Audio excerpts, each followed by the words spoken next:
You probably wouldn't believe me if I told you that Shallipopi used to be a TikToker. In fact, it wasn't until March 2023 that he released his first single.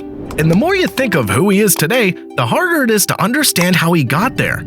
You see, when Shallipopi's song Elon Musk exploded on TikTok, everyone imagined it was going to be a one-time thing. I mean, there have been so many content creators who've tried to get into this world of music and failed. So what's one more going to do? That's what makes Shallipopi's story truly remarkable, and this video will unravel the truth behind his meteoric rise. Are you ready?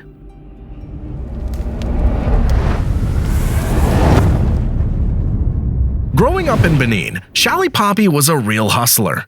So it's no surprise that when he completed his diploma in computer science, he began to look at ways to make money, especially in a world with so much money to be made on the internet.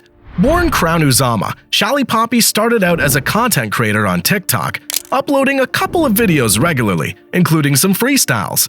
But it wasn't until 2023 that he released his first single, titled Elon Musk. Despite the unusual nature of the song's lyrics, it instantly blew up on TikTok. And at some point, the song even made it to number 11 on the TikTok Billboard chart. But you see, Shallipopi was about to hit a major brick wall. Elon Musk was recorded using an Amapiano beat that had been copyrighted by someone. So his song was taken down from TikTok after failing to reach a compromise with the owner of the beat. Naturally, you'd expect that to be a major setback, especially considering that he was an independent artist at the time. However, he was able to contact Busy Pluto, the producer who made the original beat, to make something similar for him, which he used to record the song again. And the producer that made the beats, Busy Pluto, and I called him and I said, "For this beat, go make in a very different way." He said, "Yes, I can do it." I said, "Okay, do it." And I actually did it. And I had to drop it again. Elon Musk became a massive hit all over Nigeria. And what's more, the re-release made it an even bigger hit than the initial release. The song became so popular that it resulted in various challenges on TikTok, particularly a dance challenge with more than 20,000 videos of fans dancing to the song. Evian was one word that generated controversy in the Elon Musk song. While some connected it to mystical components like jazz or juju, others saw it as a clique. Or perhaps this new artiste was a member of some cult. Shallipopi came out to clarify this, and according to him, Vivian is my family name, you understand? Yeah. I come from the family of Vivian. However, several people felt that his music was mostly inspired by fraud and didn't actually portray anything of significance, while others felt that his style of music would make him irrelevant in no time. Nevertheless, Shallipopi continued to thrive. To promote his music, he decided he needed to get to Lagos, where he would obviously be exposed to better facilities and probably meet some big hitters in the industry. After just 4 days in Lagos, he was booked for a show in Port Harcourt, where he was set to perform Elon Musk on stage. Now, while all this was going on, Shallipopi wasn't a proper artiste just yet. He hadn't built his brand. And despite having just one song to his name, he was already receiving licensing offers worth up to $300,000 for Elon Musk. He performed regularly at shows, parties, and even got booked by other artists to perform alongside them in shows. What's surprising is that all the while he was doing this, he wasn't signed to any record label. So he was basically the one doing all the marketing for himself. And I went there and I stayed for 4 days.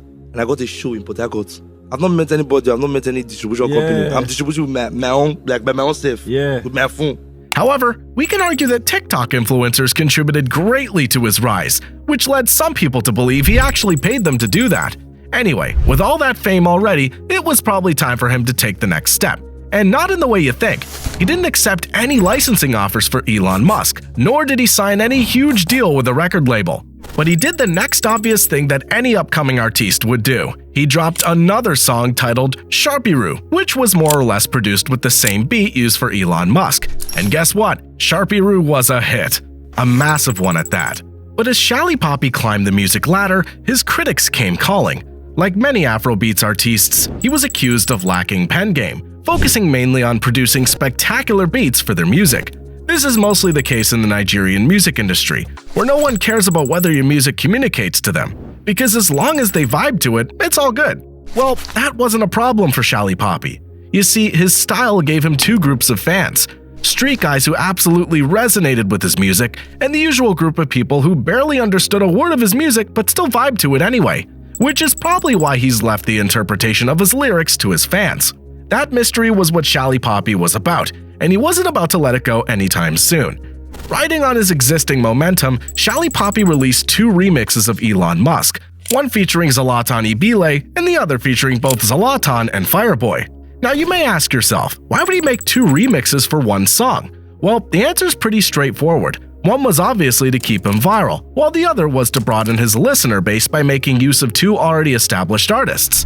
He signed with Dapper Music shortly after, and at this point, things seemed to be going pretty well for Shallipopi. His music was flourishing, and he now had the platform he needed to build his music career on. However, he was caught up in a huge controversy after he was arrested in Kaduna by the Economic and Financial Crimes Commission, who also detained his manager. Apparently, the EFCC claimed to have found evidence of documents belonging to some foreign nationals at the house where Shallipopi was arrested.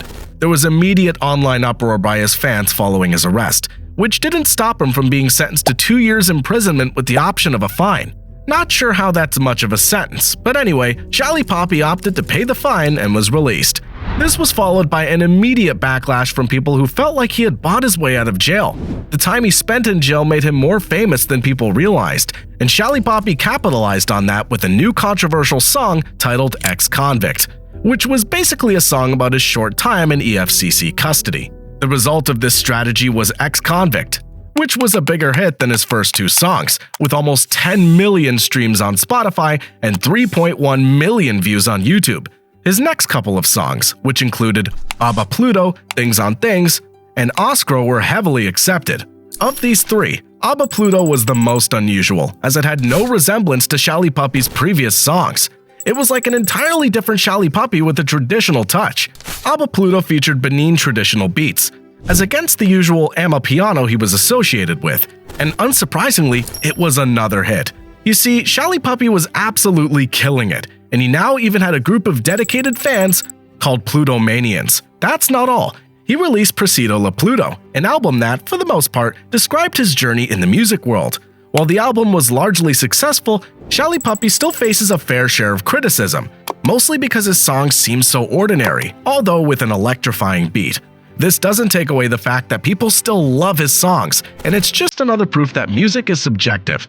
What may sound like an absolute vibe to one person may seem like music to another person. It's all about preferences. And these days, all it takes to like a song may be the intro or just the instrumentals, or a relatable phrase. Talent's king in the music industry, but knowing how to market your music puts you a step ahead of everyone. And that's what Shallipopi got right in so many ways. If you liked this video, then you should probably check out my video on the sad downfall of Naira Marley, where I detailed Naira Marley's recent decline in the music industry. See you in the next one.